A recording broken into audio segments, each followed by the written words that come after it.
orange. It's kind of orange. It's like going all over.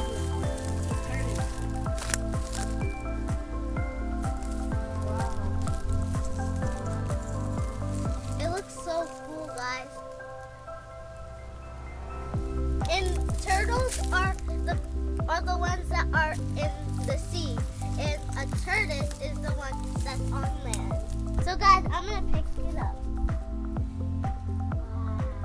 The tortoise. It's like hiding because it's scared.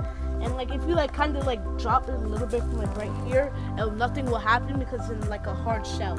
Yeah, it's in the hard shell. It's really hard.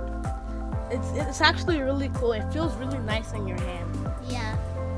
Tortoise is coming out. Guys, look at the designs on the shell. It looks so cool. And like it looks like so much like artwork kind of stuff. It looks like different type of patterns and stuff. Yeah. It's so cool.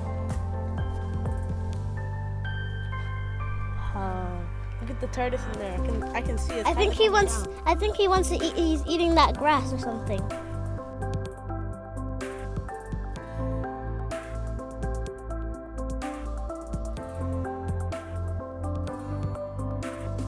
There you have it, guys. A tortoise in nature. Thanks for watching. Make sure you like and subscribe. Hit the notification bell to know we post a new video. Bye. Well, this tortoise is coming out. It's so cool. Let's Come out.